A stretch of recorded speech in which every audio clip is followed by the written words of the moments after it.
المغضوب عليهم ولا الضالين صلى على محمد وآل محمد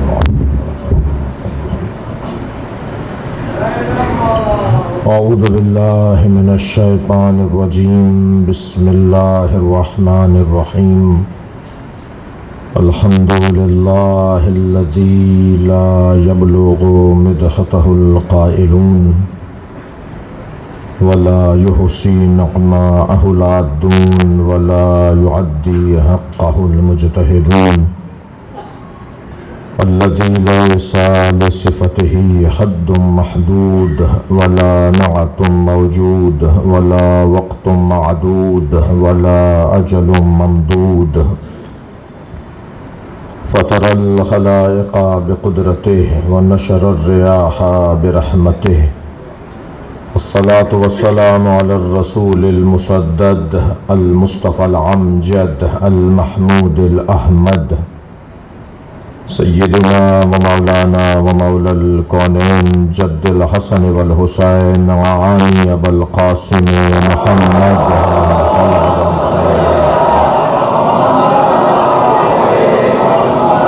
وآله الطيبين الطاهرين المعصومين الذين قال الله إنما يريد الله ليذهب عنكم الرجس أهل البيت ويطهركم تطهيرا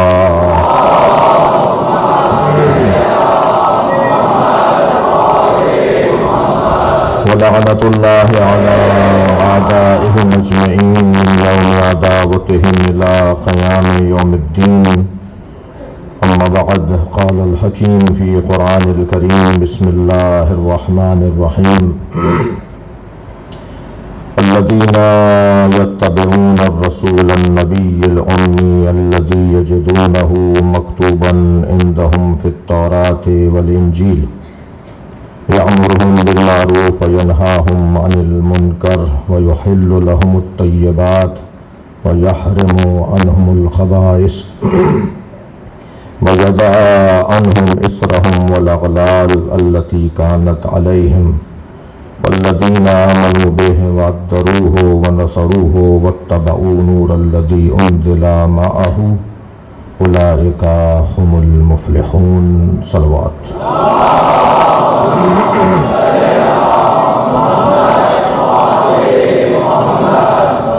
حاجات کی برابری اور خاص حاجتوں کے لیے جو کہا گیا ہے، بیماروں کی شفا یابی، بے روزگاروں کا روزگار، بے اولادوں کے لیے اولاد، مسافروں کے لیے منزل، ناداروں کے لیے آسانیاں، بے گھروں کے لیے سائبان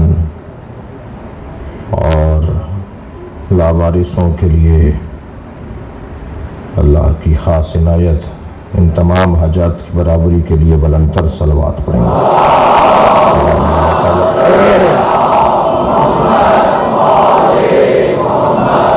سورہ مبارکہ اعراف کی 157ویں آیت، اللہ اپنے اس کلام میں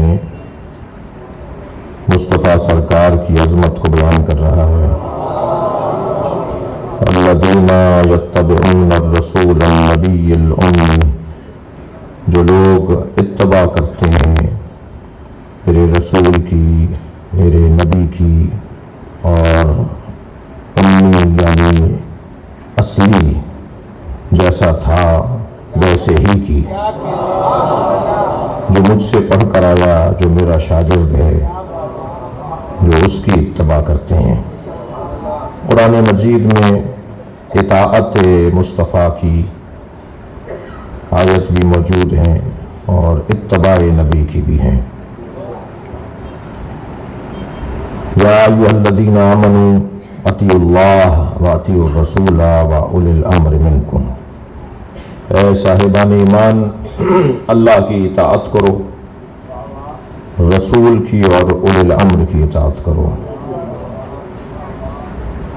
پھر ارشاد ہوا ان کنتم تحبون اللہ فاتبعونی، اگر تم اللہ سے محبت کرتے ہو تو مجھ مصطفیٰ کی اتباع کرو۔ لفظ اطاعت اور لفظ اتباع یہ دونوں پیروی کے معنی میں ہیں۔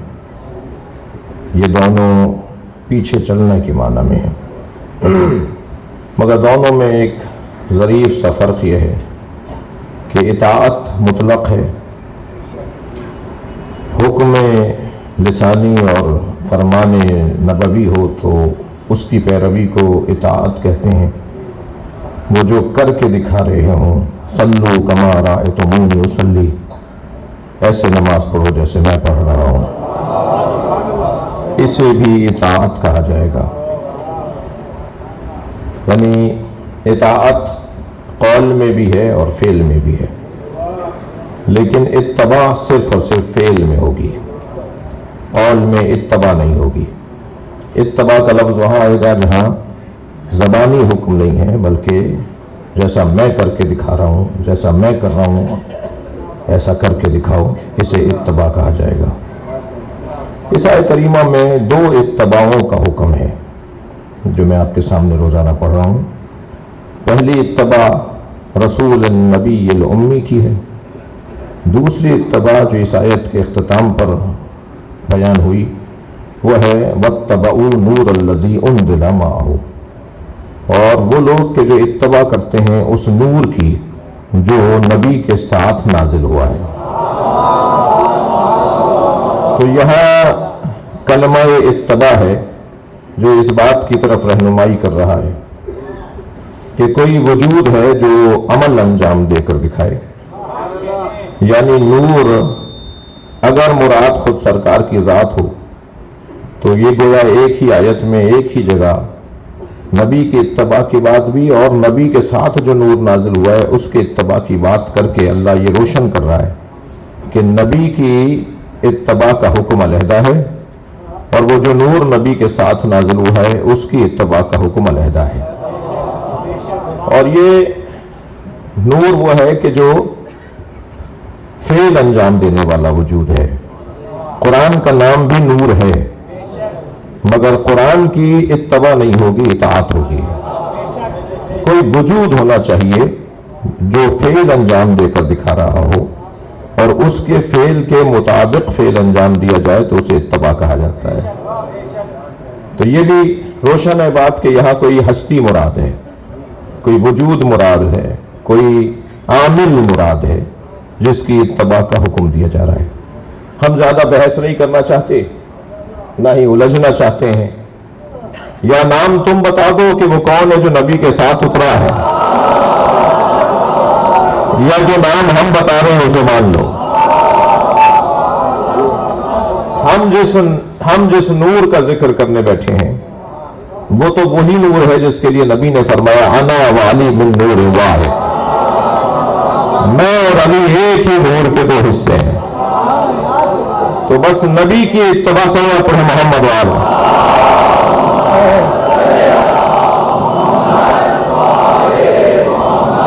نبی کی اتباع اور نبی کے ساتھ نازل ہونے والے نور کی اتباع حکم الہی ہے۔ یاد رہے اللہ اس کی اتباع کا حکم نہیں دے گا جس کی زندگی میں ایک لمحہ بھی معصیت کا آتا ہو۔ اس لیے کہ ایک جانب حکم یہ ہے کہ خبردار میرے حکم اور میرے امر سے اور معروف سے دور نہ ہونا، دوسری جانب اتباع اس کی کروائی جا رہی ہے جس کی زندگی میں کوئی ایک لمحہ گزر رکھتا ہو جو قابل عمل نہ ہو۔ تو میں میں لفظ بہتر کر کے کہہ دوں کہ اتباع نبی کی ہو یا نبی کے ساتھ نازل ہونے والے نور کی ہو، ان دونوں ہستیوں کو معصوم ماننا ضروری ہے، ورنہ اتباع مطلق مجاز ہی نہیں ہے، جائز ہی نہیں ہے، ٹھیک ہی نہیں ہے۔ مطلقاً اللہ اگر حکم دے رہا ہے کہ ان کی اتباع کرو تو اس کا مطلب یہ ہے کہ ان پر اللہ کا خاص نگاہ خاص ہے اللہ کی، اور اللہ ان کی حفاظت کرتا ہے۔ اللہ کی حفاظت کا دوسرا نام عصمت ہے۔ عزیزان گرامی، عصمت جہاں عظمت نبی والے نبی ہے وہاں ہماری ضرورت بھی ہے۔ اگر عصمت اہل بیت کے قائل ہم نہیں ہوں گے تو پھر یہ یقین نہیں رہ پائے گا کہ جیسا دین تھا ویسا ہی رہا۔ دین جیسا تھا ویسے ہی رہنے کے لیے امین ہاتھوں کی ضرورت ہے۔ اور وہ جو امانت ہے ہاتھوں کی اسی کو عصمت کہا جاتا ہے۔ میں ایک فورم پر بیٹھا تھا، ایک مفتی صاحب مجھ سے کہنے لگے کہ آپ اہل بیت کی عصمت کے قائل ہیں۔ ابھی پچھلے دنوں جو آپ نے پاکستان میں دیکھا کہ کیا ہوا، کہا جی محفوظ عن الخطا تو ہے بی بی مگر معصومہ نہیں ہے۔ میں ان سے کہتا ہوں کہ ذرا اپنے علمی خطوط کو بہتر کرو، جو محفوظ عن الخطا ہو اس کی شدت حفاظت کو ہی عصمت کہا جاتا ہے۔ جی عملی دنیا میں کوئی فرق نہیں ہے جی، اصطلاحوں میں فرق ضرور علماء نے اور علماء علم کلام نے بیان کیا ہے، مگر عملی دنیا میں کوئی فرق نہیں ہے۔ معصوم کہیں یا محفوظ عن الخطا کہیں، عمل میں دونوں میں کوئی فرق نہیں ہے۔ معصوم بھی محفوظ عن الخطا ہوتا ہے اور محفوظ عن الخطا بھی محفوظ عن الخطا ہوتا ہے۔ جس کی زندگی میں خطا نہ ہو تو بھائی یا صبح کی بات تمہاری صحیح ہے یا شام کی صحیح ہے۔ تم صبح تو کہہ رہے تھے کہ بی بی خطا پر تھی، شام کو کہہ رہے ہو محفوظ عن الخطا ہے، تو پہلے طے کر لو کہ تمہارا نظریہ کیا ہے۔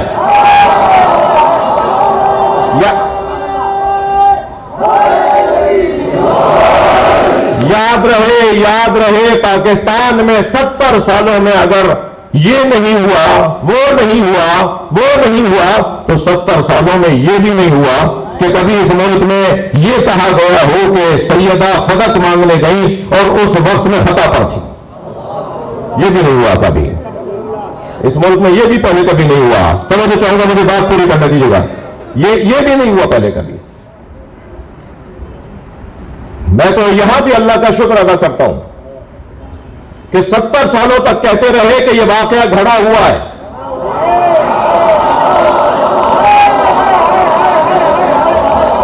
کوئی ایسا واقعہ ہی نہیں ہوا، کوئی ایسا واقعہ نہیں ہوا، یہ بنائی ہوئی باتیں ہیں۔ کون سا صدق، کون سا مطالبہ، کون سا خطبہ؟ میں اللہ کا شکر ادا کر رہا ہوں کہ چہروں سے نقابیں اتر رہی ہیں۔ کم سے کم یہاں تک ضرور آ گئے کہ سیدہ نے اپنا حق مانگا تھا۔ اب یہ فیصلہ دنیا میں کر لو تو غنیمت ہے، ورنہ آخرت تو بیوی کا۔ صلوات پڑھیں گے محمد و آل محمد۔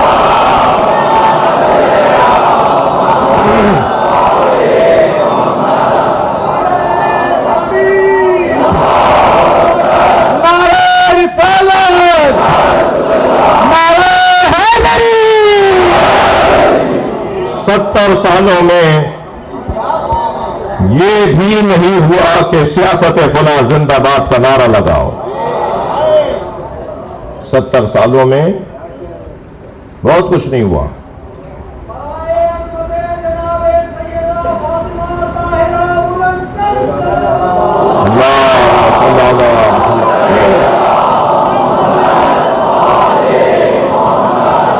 توجہ کی آپ نے؟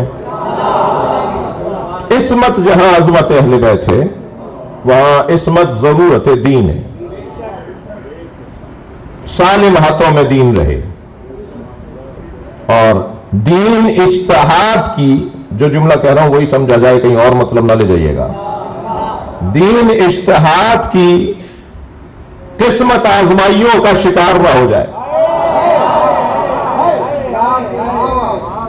جو مسلم بات ہے، جو جیسا تھا ویسے ہی رکھنا، یہ صاحبان عصمت کی ذمہ داری ہے۔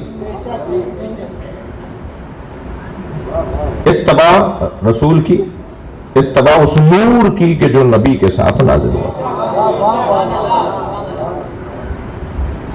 عزیزان گرامی، یہ قرآن بغیر مصطفیٰ کے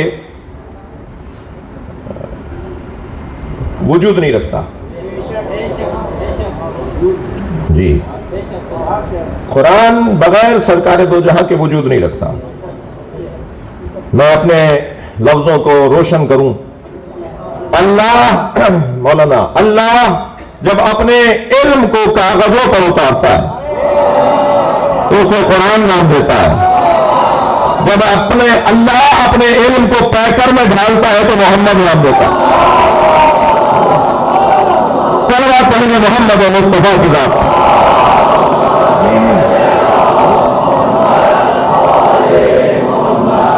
حقیقت محمدیہ ہی حقیقت قرآنیہ ہے۔ قرآن اور سرکار دو وجود نہیں ہے، ایک ہی وجود کے دو جلوے۔ اور جب یہ طے ہو گیا کہ قرآن حقیقت قرآنیہ اور حقیقت محمدیہ ایک ہی وجود کے دو جلوے ہیں، تو اب مولا علی کی ایک تفسیر سنیے۔ سورہ مبارکہ بقرہ کی آیت کریمہ جو اکثر شاید سب کو یاد بھی ہو، ان کنتم فی ریب مما نزلنا علی عبدنا فأتوا بسورۃ من مثلہ، فأتوا بسورۃ من مثلہ۔ اگر تم ان کنتم فی ریب، اگر تم کسی شک میں ہو جو ہم نے اپنے عبد پر نازل کیا اس قرآن کے بارے میں، تو ترجمہ کیا کیا جاتا ہے؟ پھر ایک اس جیسا سورہ لکھ کر لے آؤ۔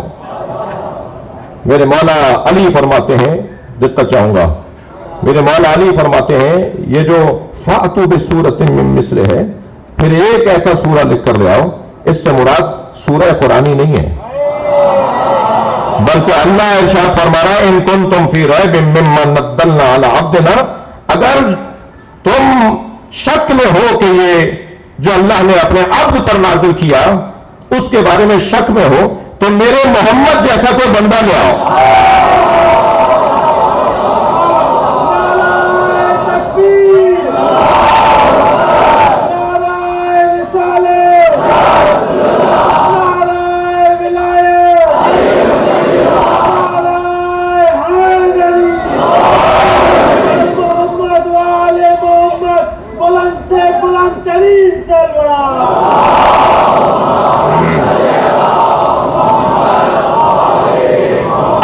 تمہیں قرآن پر شک ہے تو میرے محمد جیسا بندہ لے آؤ۔ جی یعنی شک ہو رہا ہے قرآن پر، یہ کہہ رہے ہیں محمد جیسا کوئی بندہ لے آؤ، جی لے آؤ پھر کوئی اور جس پر میں نے قرآن نازل کیا ہے۔ اللہ یہ بتانا چاہتا ہے جو قرآن ہے وہی محمد ہے، جو محمد ہے وہی قرآن ہے۔ اب وہ مصطفیٰ، آپ دیکھیں یہ آیت کریمہ جو میں نے لی اگرچہ طویل آیت ہے، پہلے والے حصے میں اتباع رسول نبی امی کا حکم ہے، دوسرے اور آخری حصے کے اندر ہے واتبعوا نور الذی انزل معہ، اس نور کی اتباع جو نبی کے ساتھ نازل ہوا ہے۔ تو اب ایک دوسرے کی اتباع کی دعوت دے گا اور پہلا دوسرے کی اتباع کی دعوت دے گا، اس لیے کہ رسول نبی امی کی اتباع اس کی اتباع ہے جو اس کے ساتھ نازل ہوا ہے، اور اس کی اتباع جو نور نازل ہوا ہے وہ اتباع حقیقت میں اس کی ہے جو رسول نبی امی ہے۔ اب آیت کریمہ سبا سورہ مبارکہ سبا کی آیت سنیے، ارشاد ہو رہا قل، اے میرے حبیب کہہ دیجئے انما اعظکم بواحدہ، میں تمہیں صرف ایک نصیحت کرتا ہوں۔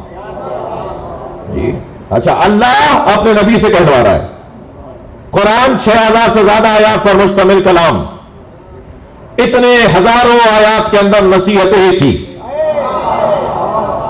ہم نے تو بہت ساری نصیحتیں قرآن میں دیکھی ہیں، جی نماز پڑھنے سے لے کر زکوٰۃ دینے تک، کسی پر زیادتی نہ کرو، کسی پر ظلم نہ کرو، اونچی آواز میں بات نہ کرو، ولا تنابزوا بالالقاب، اور کسی کو نام نہ رکھو، جی کسی کے بگڑے ہوئے نام نہ رکھو، اور خبردار ایک دوسرے کو ایسے آوازیں نہ لگاؤ، اور خبردار میرے نبی کے دربار اخلاقیات بیان ہو رہے ہیں، شریعت کے احکامات بیان ہو رہے ہیں، جی ذاتی امور کو کی اصلاح کی جا رہی ہے، ہزاروں کی تعداد میں نصیحتیں ہیں، مگر اس آیت میں اللہ کیا کہہ رہا ہے انما اعظکم بواحدہ، میں تمہیں صرف ایک نصیحت کرتا ہوں، اور اللہ بھی نہیں، قل تم کہہ دو۔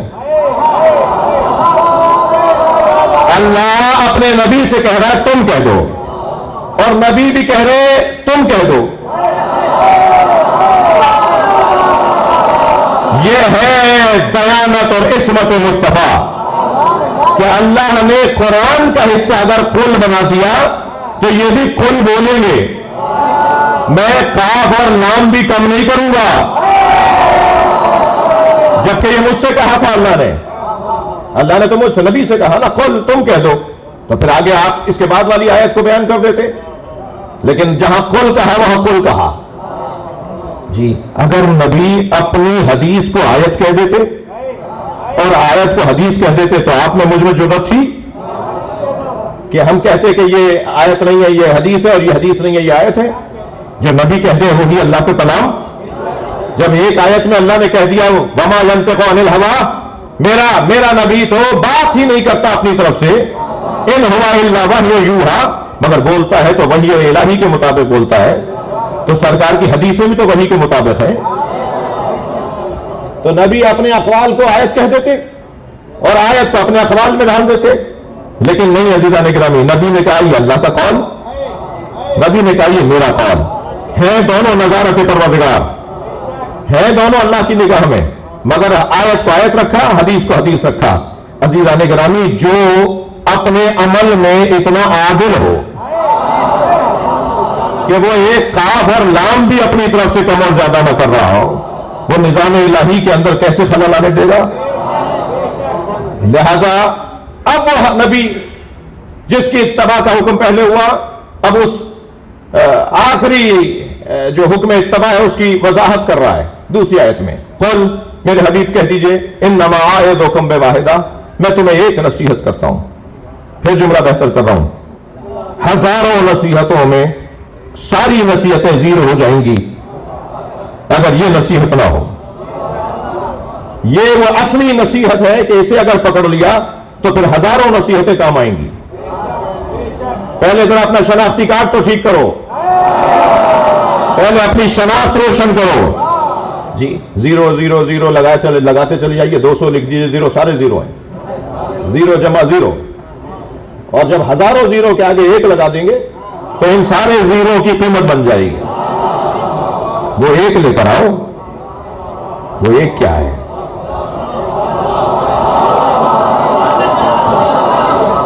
وہ تم نے نمازیں پڑھی، روزے رکھے، حج کیا، زکات دی، اخلاقیات بہتر کر لیے، آدمی بن گئے.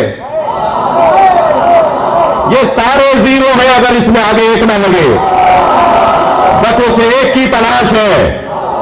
کل ہے میرے حبیب کہہ دیجئے انما اعظکم بواحدہ، میں تمہیں ایک نصیحت کرتا ہوں، ان تقوموا للہ مثنی وفرادا.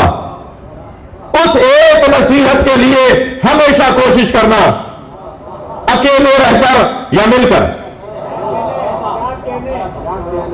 انما اعظکم بواحدہ ان تقوموا للہ، اس ایک نصیحت کے لیے، ایک نصیحت کے لیے قیام کرنا، علیحدہ علیحدہ یا مل کر، مثنا اور فرادا، مل کر، جمع ہو کر، مل کر یا علیحدہ رہ کر.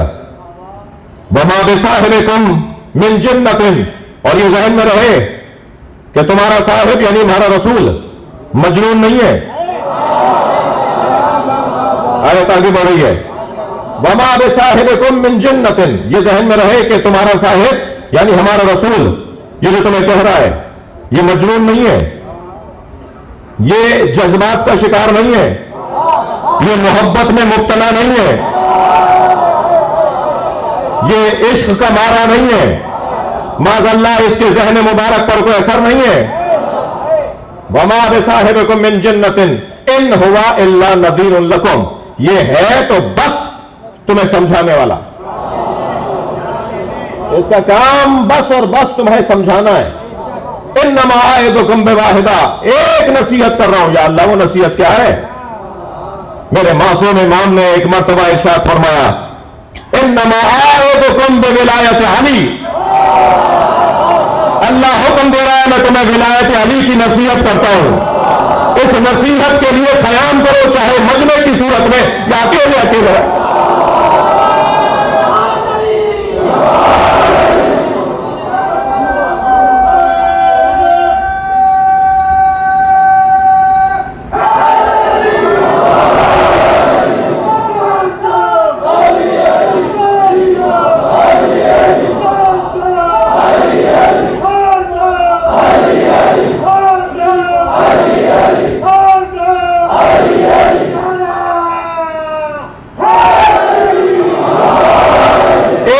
نصیحت ولایت علی، علی کو اپنا حاکم مانو، پھر نماز پڑھو گے تو کام آئے گی. کہ روزہ رکھو گے تو کام آئے گا، حج پہ جاؤ گے تو اس کا ثواب ملے گا، ورنہ سرکار فرما رہے ہیں اگر صفا و مروہ کے درمیان صحیح کرتے ہوئے حالت روزہ میں ایک پہاڑ سونا صدقہ دینے کے بعد مظلوماً اگر کوئی مکے میں مار دیا جائے اور اس کے دل میں علی کی محبت نہ ہو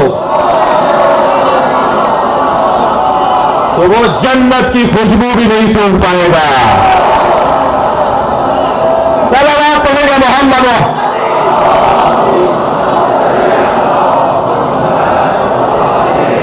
جلسہ بھی دو۔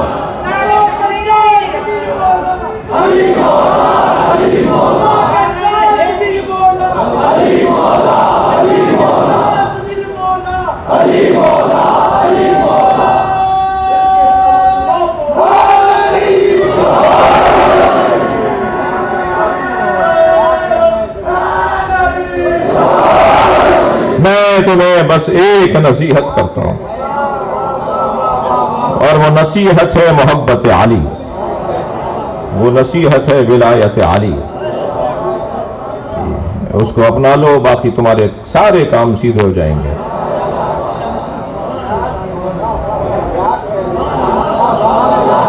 یہ سینکڑوں زیرو کے آگے ایک، اس وقت قیمتی ہو جائیں گے سارے زیرو اگر اس کے آگے ایک ولایت علی ہو۔ انما اعظکم بواحدہ اعظکم بولایت علی، معصوم کا فرمان سنایا میں نے، میں تمہیں ولایت علی کی نصیحت کرتا ہوں۔ اور آگے بڑھوں، سورہ مبارکہ فرقان آیت نمبر 33 ارشاد ہو رہا ہے وقال الرسول یا رب ان قومی اتخذوا هذا القرآن مہجورا۔ قیامت میں نبی اللہ کی بارگاہ میں شکایت کریں گے، یا اللہ میری قوم نے، ترجمہ جو ہوتا ہے پہلے وہ سن لیجئے پھر میں عرض کروں گا اپنا طالب علمانہ لہجہ۔ ترجمہ یہ ہوتا ہے کہ نبی شکایت کریں گے، یا رب انا قومی اتخذوا هذا القرآن مہجورا، اے میرے اللہ میری قوم نے قرآن کو چھوڑ دیا تھا۔ نہیں عزیزان گرامی، کہاں چھوڑ دیا قرآن کو؟ جتنے آج قاریان قرآن کبھی تھے ہی نہیں، جتنے آج حافظان قرآن ماضی میں نہیں تھے۔ نبی مکرم کی جب رحلت ہوئی تو 2 لاکھ سے زیادہ صحابہ کرام نہیں تھے، اور سب صحابہ کرام حافظان قرآن مان بھی لیے جائیں، بڑا مقام ہے ان کی، بڑی عزت ہے ان کی، اللہ نے انہیں عزت دی ہے۔ تو اگر 2 لاکھ حافظان قرآن تھے بھی نبی کے زمانے میں تو آج 10 لاکھ سے زیادہ حافظان قرآن ہیں جی، بلکہ میں نے 10 لاکھ کم کہہ دی ہے جی، لاکھوں کی تعداد میں حافظان قرآن ہیں جی۔ اور وہ باتیں پرانی ہو گئیں، وہ باتیں کہیں میوزیم میں بھی نہیں ملیں گی کہ شیعوں کے ہاں حافظ قرآن نہیں ہوتے۔ الحمدللہ ہزاروں میں، بلکہ کہہ لیا جائے کہ پوری دنیا میں اگر نکالا جائے تو لاکھوں میں شیعہ حافظان قرآن ہیں۔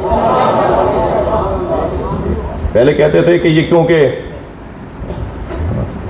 انہیں بد دعا ہے اس لیے قرآن حفظ نہیں ہوتا انہیں، تو الحمدللہ اب لاکھوں کی تعداد میں حافظان۔ اللہ مغفرت فرمائے جنید جمشید کی، طیارہ حادثے میں جو رحلت فرما گئے۔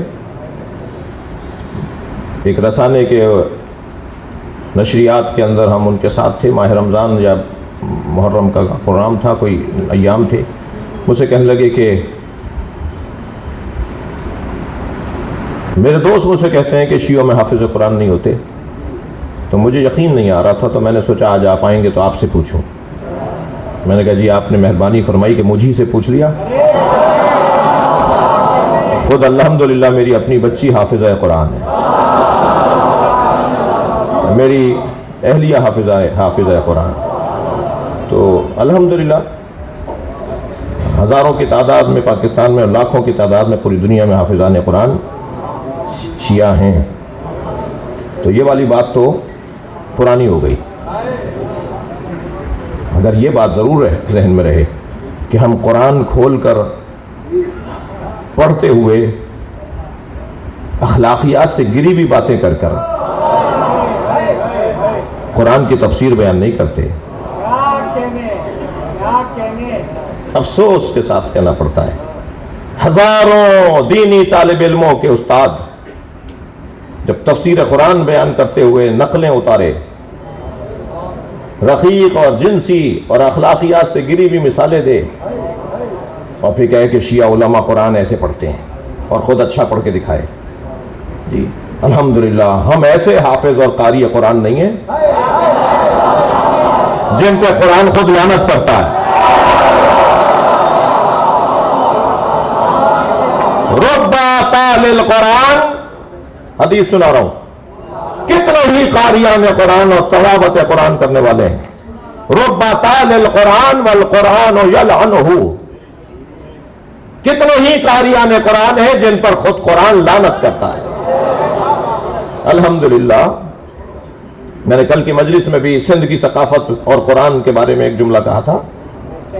جی تو کتنے زیادہ قرآن پڑھنے والے ہیں. تو یہ اللہ کے حبیب سرکار دو جہاں کیا فرما رہے ہیں کہ یا اللہ میری قوم نے قرآن کو چھوڑ دیا؟ نہیں بھائی، یہ نہیں فرما رہے. فرما رہے یا رب ان قومی اتخذوا ھذا القرآن، یا اللہ میری قوم نے قرآن لے لیا. الٹی بات کر رہا ہوں، اس بات کی سیدھی بات کر رہا ہوں. میری قوم نے قرآن لے لیا اکیلا.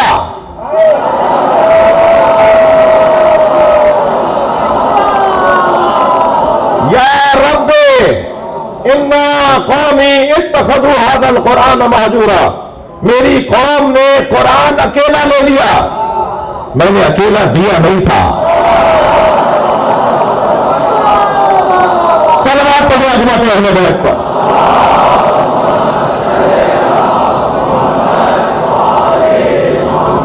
مہجور کہتے ہیں تنہائی، ہجر، ہجران، جی تنہائی. یہ عربی کا لفظ ہے جو شاعر غزلوں میں استعمال کرتے ہیں. یہ غزلوں میں استعمال ہوتا ہے تنہائی. جی ہجر، ہجر یار، شاید بھائی ہجر یار یہ لفظ استعمال ہوتا ہے. یہ وہ والا لفظ ہے کہ میری قوم نے قرآن کو لے لیا تنہا. میں نے تنہا نہیں دیا تھا، میں نے تو کہا تھا علی مع القرآن والقرآن مع علی. علی قرآن کے ساتھ ہے، قرآن علی کے ساتھ ہے.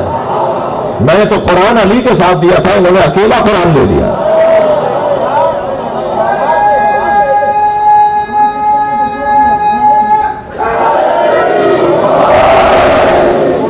توجہ کر لی.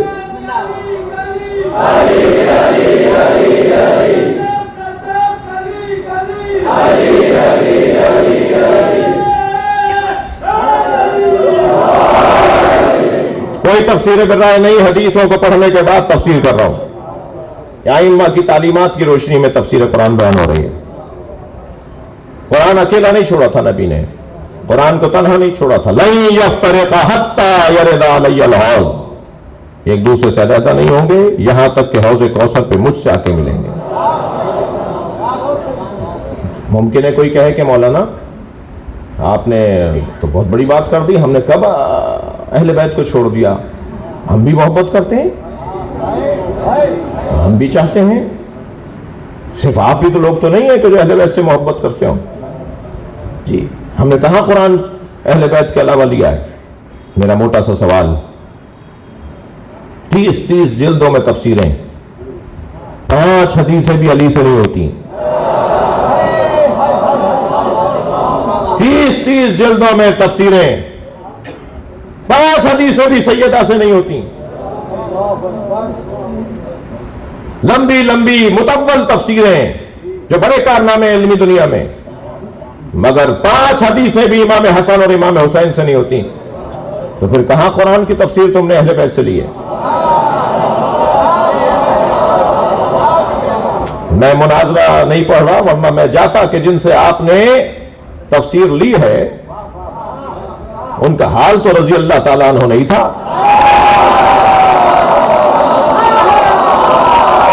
صلوات محمد و آل محمد.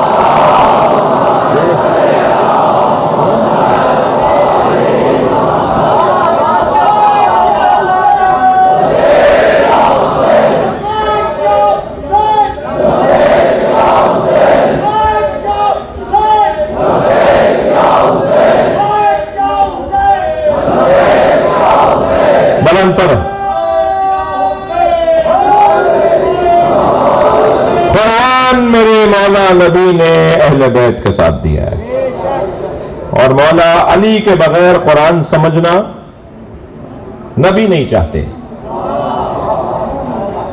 قرآن وہ لو کہ جو علی تمہیں دے. لہذا پوری حکومتوں کی طرف سے دینی مدارس کی تشکیل اور تعمیر و تاسیس، اور اس میں قرآن کی تفسیر بیان ہو رہی ہے. میں تاریخ کی بات کر رہا ہوں جی. میرے دور کے ایک بہت معتبر ایک متقن شخصیت وہ یہ کہتی ہوئی نظر آتی ہے کہ ہم نے اہل بیت کے ساتھ ظلم کیا. ہمارے مدرسوں میں اہل بیت کی عظمت نہیں پڑھائی جاتی. ہمارے مدرسوں میں موضوع ہی نہیں ہے کہ اہل بیت کی فضیلت کیا ہے. کہ جب میں نے اہل بیت کی عظمت پر کتاب لکھنا چاہی تو مجھے اپنے ہاں کتاب ہی نہیں مل رہی تھی، اور میں نے طے کیا ہوا تھا کہ کسی شیعہ کتاب کا حوالہ نہیں دوں گا اپنی کتاب میں، اور صرف غیر شیعہ کتابوں کا حوالہ دوں گا. تو مجھے 3 سال لگ گئے کتاب لکھنے میں. ڈھونڈ کر روایات لا رہا تھا جی. باقاعدہ بغیر اہل بیت کے قرآن سمجھا جا رہا ہے. عزیزان گرامی، یقین جانیے آج بھی اگر مسلمان متوجہ نہیں ہوا تو آگے اور تاریکیاں ہیں. آپ کا کام تو اذان دینا ہے. آپ یہ عزاداری کے ذریعے اذان دیتے رہیے. یہ عزائے سید الشہداء اہل بیت کی ولایت کی طرف اذان ہے. اذان کہتے رہیے، کبھی نہ کبھی صف بند جائے گی.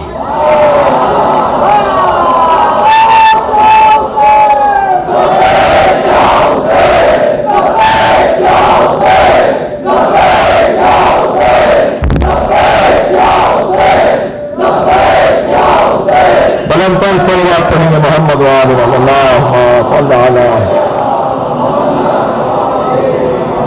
توجہ کر لی آپ نے؟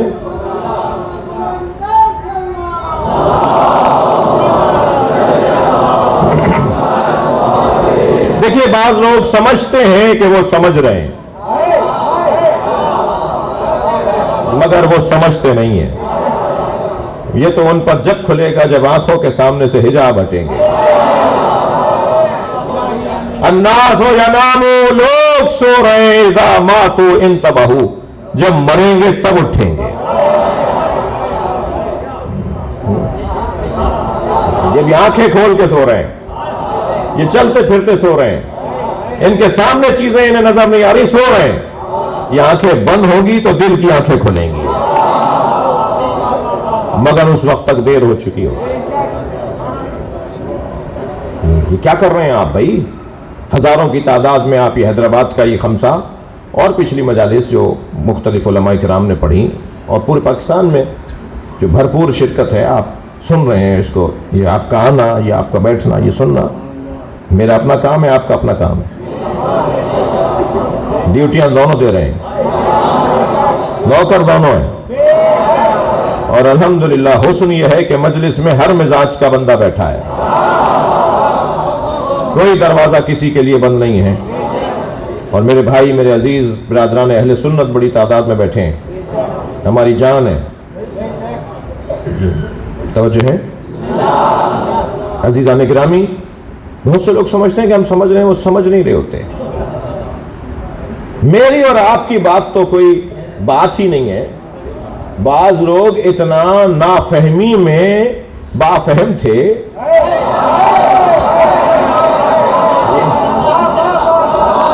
کہ حتیٰ نبی کو کہہ دیتے تھے کہ آپ نہیں سمجھ رہے.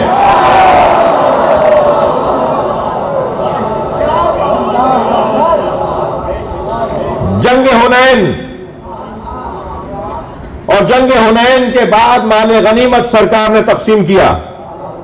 جب سرکار نے مال غنیمت تقسیم کر دیا تو ایک شخص قریب آ کر کہتا ہے ما عدلتا یا رسول اللہ، یا رسول اللہ آپ نے آج عدالت نہیں کی۔ اللہ اکبر۔ آپ نے دیکھا کہ ایسے لوگ بھی ہیں۔ مولا علی جا رہے ہیں جنگ نہروان پر، ایک شخص کہتا ہے آپ کا ستارہ گردش میں، آپ جنگ ہار جائیں گے۔ ایسے لوگ ہیں۔ ایک شخص امام رضا کے پاس آ کے کہتا ہے ظلم کے خلاف قیام کرنا واجب ہے یا نہیں؟ حضرت نے فرمایا واجب ہے۔ کہنے لگا پھر آپ کیوں نہیں کرتے؟ دیکھ لیا آپ نے؟ ایسے 50 مثالیں مل جائیں گی تاریخ میں جو یہ جانتے نہیں کہ ان کی حدیں کیا ہیں۔ عزیزان گرامی، گزارش کروں گا اپنی قوم کے اندر، ہماری اپنی قوم کے اندر بعض دوستوں سے جو اپنے ذہن میں جو انہوں نے صحیح عقیدہ اپنے مطابق بنایا ہوا ہے اور جو اس پر پورا نہیں اترتے، انہیں کبھی وہ کچھ کہتے ہیں، کبھی کچھ کہتے ہیں، کبھی پوسٹیں بنا دیتے ہیں۔ مجھے تو خوشی ہو رہی ہے، کبھی غیر مجھے گالی دے رہا ہے اور کبھی اپنے میری تصویر پہ کراس کر کے مجھے کہہ رہے ہیں کہ نام کا شہنشاہ نہیں ہونا چاہیے، عقیدے کا شہنشاہ ہونا چاہیے۔ تو الحمدللہ مجھے تمہیں نہیں بتانا کہ میرا عقیدہ کیا ہے۔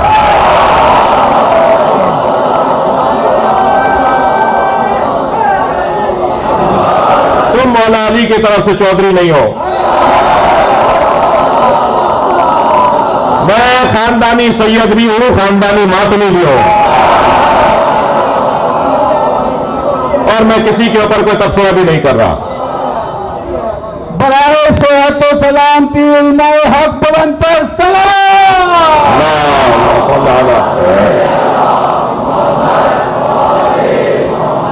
میں ان سے ہمدردی میں، پیار میں، محبت میں بات کر رہا ہوں کہ ان رویوں سے باہر آؤ، ان طریقوں سے باہر آؤ۔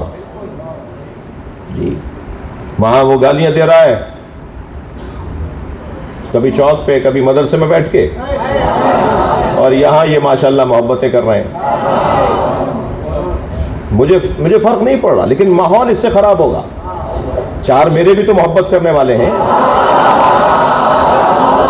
میں خدا کے واسطے اپنے محبت کرنے والوں سے کہوں گا جواب نہ دینا، گزر جاؤ۔ میں آپ سے کہہ رہا ہوں نا،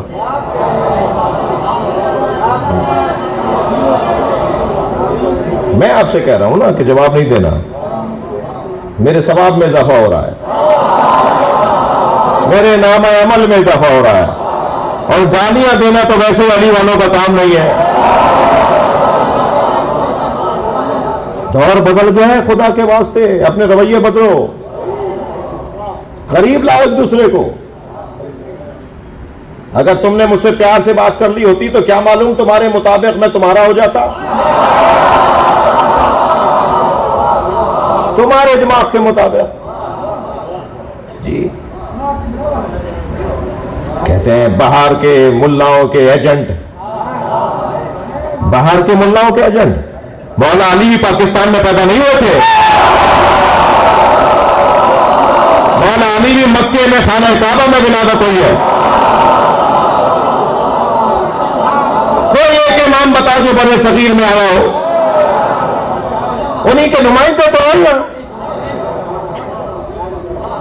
تم خود کہاں سے آئے ہو؟ جی ہم سادات کہاں سے آئے؟ ہم تو مدینے سے ہوتے ہوئے، نیشاپور سے ہوتے ہوئے، خراسان سے ہوتے ہوئے، سبزوار سے ہوتے ہوئے، واسط سے ہوتے ہوئے، ہمارا تو کام ہی ہجرت کرنا ہے۔ خدا کے واسطے مزید خراب نہیں کرو کام کو، اور میں کوئی مجبور نہیں ہوں۔